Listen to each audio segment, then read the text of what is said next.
Yes, Wafa. Sorry sir, মানে আমি বুঝতে পারছিলাম না।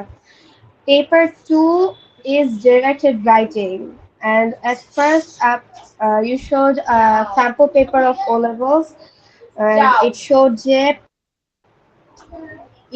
যে paper 1 was for writing. Paper 1 is for Yes. reading, right? So let me show you that. অবশ্যই আমি তোমাকে এটা দেখাবো, I will clarify. এটা হচ্ছে কি আমাদের, এটা আমি আগে দেখাই কারণ কি, this is our old syllabus. Okay, old syllabus এখানে কিনা আমাদের um, in our old syllabus paper 2 was reading, কিন্তু recently the syllabus changed. This not recently, already দুটো সেশন হয়ে গিয়েছে আমাদের। So recently the syllabus changed. এখন আমাদের পেপার 2 হচ্ছে রাইটিং। পেপার 2 টা এখন আমাদের রাইটিং হয়ে গিয়েছে।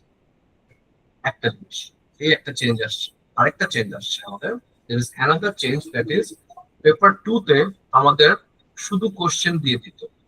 তো in writing part আমাদের শুধু কোশ্চেন থাকতো, এবং ডাইরেক্টেড রাইটিং ছিল ক্রিয়েটিভ। যেখানে কিনা আমাদের এখন পেপার 2 তে ডাইরেক্টেড রাইটিং এ আমাদের ক্রিয়েটিভ না, ডাইরেক্টেড রাইটিং এ আমাদেরকে দুটা টেক্সট দিয়ে দেয় এখন। মানে পেপার 1 এও দুটো টেক্সট থাকবে, পেপার 3 তেও দুটো টেক্সট থাকবে, এবং এই from this two text we have to answer this one. So paper 2 is no more creative. Now we have to take information from the two passages, not passage like these are two extracts, ছোট ছোট দুটো part, এটা থেকে আমাদের নিয়ে আমাদের answer করতে হবে। আমি তো বুঝতে পারলাম sir. Yes, sir. Thank you. So this is the change that came. এটা আমাদের অলরেডি দুটো সেশন, এই আমাদের অলরেডি এইটা দিয়ে এক্সাম, দুটো সেশন মানে 4 exams already done by this new syllabus. কিন্তু আমাদের আমাদের যখন আমরা কোশ্চেন পেপার কিনি, will be by question bank, বইয়ের দোকান থেকে, তো তখন আমাদেরকে এই, আমরা দেখি বেশিরভাগ সময় এই কোশ্চেন পেপারটা থাকে। উই হ্যাভ দিস, এখানে রাইটিং এর সাথে কোনো প্যাসেজ থাকে না, নো টেক্সট। ওকে, আর এখন রিসেন্ট, আমাদের রিসেন্ট পেপারে আমাদের এখানে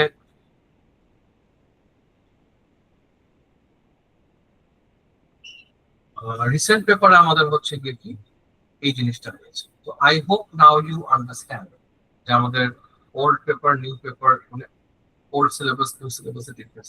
আমি একটু আগে থেকে দেখাতে চাচ্ছিলাম, আগে I want to show from the back. তো এই হচ্ছে কি, আর আরেকটা ব্যাপার ছিল আমাদের ওল্ড সিলেবাসে দেয়ার ওয়াজ নো অ্যানালাইসিস, কিন্তু এখন এই যে এইটা চলে আসছে, ই, দিস ইজ টেক্সট অ্যানালাইসিস। এটা আসছে আমার টেক্সট অ্যানালাইসিস। এটা মানে কি, like you have to read paragraph 3. How does Laura feel about being in the jungle when she first arrives? So আমাদের লরার ফিলিংটা লিখতে হবে, এবং detail, I have to quote, যে যে লাইনটা থেকে আমি লরার ফিলিংটা বুঝতে পেরেছি, এবং how this line presents the feeling, মানে we have to comment on the words presented by the writer. Writer এখানে যে ওয়ার্ড গুলো ইউজ করবে ওটাকে নিয়ে আমাদের কমেন্ট করতে হবে। তো এটাকে আমরা বলি টেক্সট অ্যানালাইসিস। ওকে, এটা আমাদের নতুন আসে, this is the new thing that we got in our syllabus. আর তাছাড়া টেক্সট অ্যানালাইসিস বাদ দিয়ে আরেকটা জিনিস আমাদের আসবে, সেটা হচ্ছে কি আমাদের, ওকে, here is another, this is a lifting, this is a lifting, and then this is three detail, like using your own words.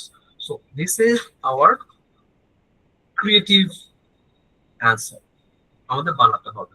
কিন্তু আরেকটু আমরা যদি নিচে যাই, আমরা এখানে পাবো যে এইখানে I would read this extract from the text, এটা পড়ে what does the writer want to suggest to the reader about what Mina and Laura were about to do? Writer কি সাজেস্ট করছে, এটাও একটা ছোট স্মল টেক্সট অ্যানালাইসিস আমাদের পড়ে বুঝতে হবে, যেটা কিনা আমাদের আগের পেপারে। এইটাই আমাদের নতুন বলতে গেলে, এই টেক্সট অ্যানালাইসিসটা নতুন আসছে, এই একটা জিনিস। আরেকটা জিনিস আমাদের আমরা নতুন করি, সেটা হচ্ছে গিয়ে এই যে this is another one. What two impressions does the writer want to convey the reader about the puma in the sentence? এটা দিয়ে রাইটার কি বোঝানোর চেষ্টা করলো। তাহলে স্যার এটা কিন্তু, sir R listening to me, Yes, sir. ওকে, তো এটা পড়ে কিন্তু আমাদের ডাইরেক্ট আমাদের দুইটা ইমপ্রেশন। তো impression is not a direct answer, এটা কিন্তু অনেক সময় প্যাসেজে লেখা থাকে না, তাহলে আমাদের পড়ে অনেক সময় একটা সেন্স তুলে নিয়ে আসতে হয়। So that is another kind of like we have to find out that what the writer tried to mean, writer কি বোঝাতে চেয়েছে কোন ওয়ার্ডটা থেকে, এটা। আচ্ছা, next this one, read this sentence from the text, এটা আমাদের পড়তে হবে। what effect does the writer suggest? আবারও এফেক্ট বলতে বলেছে, রাইটার এখানে কি এফেক্ট সাজেস্ট করেছে এই ম্যাটেরিয়ালাইজড ওয়ার্ডটা দিয়ে, to describe the way she has moved। তার মানে আমাদের আবারও কোশ্চেনের অ্যান্সার ওরা চায়নি, জানতে চেয়েছে এই ওয়ার্ডটা কি সেন্স দিচ্ছে। So it is another text analysis. Okay, আচ্ছা, এরপরে চলে যাচ্ছি আমরা এই কোশ্চেন। এটা হচ্ছে গিয়ে এটাও অ্যানাদার টেক্সট অ্যানালাইসিস, কারণ আমাদের একটা এক্সাম্পল দিতে হবে এখানে, এবং এটা আমাদের এক্সপ্লেইন করতে হবে যে এই কথাগুলা আমাদেরকে writer, like let me read it out for you. Identify one example of how the writer uses language effectively to describe Vaira in this extract from the text। তার মানে সে ল্যাঙ্গুয়েজ কিভাবে ইউজ করলো এফেক্টিভলি এই টেক্সটটা থেকে আমাদের বের। তাহলে আমাদের এখানে ওর ল্যাঙ্গুয়েজ নিয়ে কমেন্ট করবো, যে ওর ল্যাঙ্গুয়েজটা কি পারসুয়েসিভ ছিল, নাকি ইনফরমেটিভ ছিল, নাকি ও একটু হার্শ ছিল, or maybe she was making fun.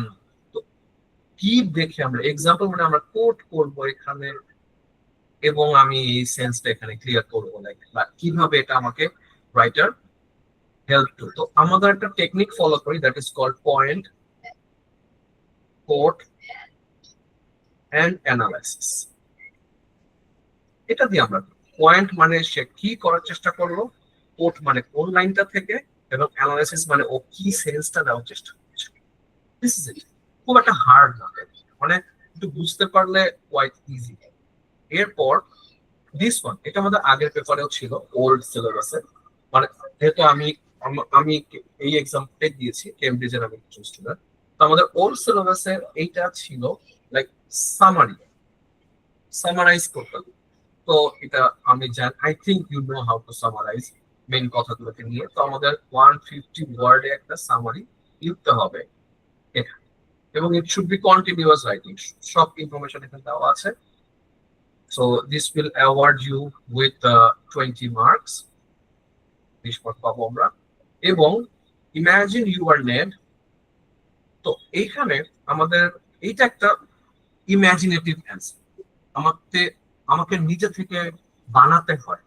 এটা আবার আমাদের নিউজ সিলেবাস, এটা আমাদের নতুন আসছে, এটা আগে থাকতো না। Imagine you are net the writer's personal trainer. তো এখানে ওরা কোশ্চেন করে, and they will ask you that what will be the answer and why your answer is this। তো আমাদেরকে খুব near to the, should be very much near to the answer। এটা হয়ে যায়, প্যাসেজটা করলে এটা আমাদের ক্লিয়ার হয়ে যায়, শেষ। This is our paper 1। Any question or query from paper 1? No, sir. Paper 1 এ summary writing থাকে। এই যে আছে, জি। আর কোনো question sir? No. Now paper 2। Paper 2টা হচ্ছে কি, আমাদের paper 2 is a combination of directed writing and composition. Directed writing মানে হচ্ছে গিয়ে আপনাকে কয়েক ধরনের রাইটিং তারা আমাদেরকে শিখতে বলে। ফর এক্সাম্পল আমাদের সিলেবাসে আছে, যেমন আর্টিকেল, লিফলেট, স্পিচ। আমাদের একটা ডাইরেক্টেড রাইটিং এর একটা লিস্ট হয় আমাদের, ওটা আমাদের সিলেবাসে আছে, আমি দেখাবো তোমাকে। তো ওইখানে আমাদের ডাইরেক্টেড রাইটিং থেকে আমাদের এই দিস ওয়ান, আমাদের এখানে কি কি থাকে, যেমন ডাইরেক্টেড রাইটিং এ আমাদের থাকবে সাপোজ